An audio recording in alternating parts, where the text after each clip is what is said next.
let's go for a ride. I said, okay. He pulls up in a vintage 67 era Lincoln town car. That thing must have been 20 feet long, 10 feet wide. I said, man, where you get this ride? We rolled around for a little while and then we laughed about it. So many occasions like that we shared. Most of all, this was a man of God. Yes, we joke about his preaching style on the side, but he loved God. God loved him. He loved his family. You took great care of him. Finally, just let me say, I can hear the Lord saying, Ernest, well done. Thou good. A long time career, he always said, I'm not a politician, I'm a public servant. And that he was with the various positions. But when I became mayor of Atlantic City, right before, Coursey and I had many conversations.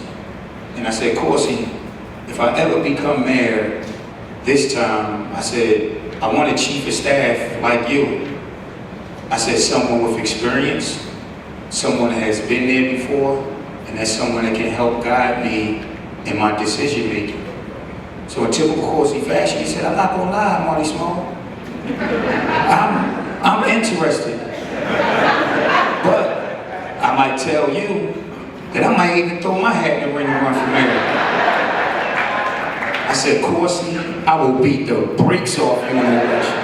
I said, you know. So he never answered until after the swearing in, Anthony Swan and I were at the elevator, and then Coursey started coming giving orders.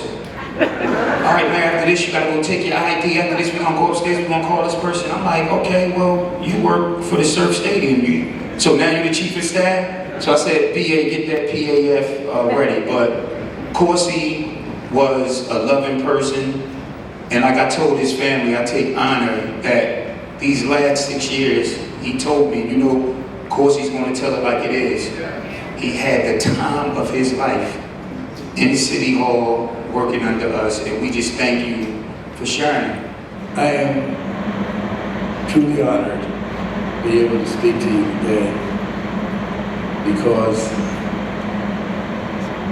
Ernest Coursey was my friend, your friend, and everybody's friend. So it wasn't like you were the Lone Ranger to be liked by Ernest, because he truly liked everybody. In fact, he loved everybody. I was at a loss for words when he passed away. I didn't speak to him in the end, but I continually text him, and he would text back, and then he stopped texting back. And I figured it's close. But he was an extraordinary individual, a great friend, and I'm ashamed to say, I loved him. I'm holding his hand. And I said, Ernest, is there anybody else you want to talk to? You want to call? He said, no. And this is what he said. And this is for everybody in here. Tell him I love him. Those was his words. And I was saying, he said he loves you. Everyone. The legacy of Ernest Coursey. I say, who cares?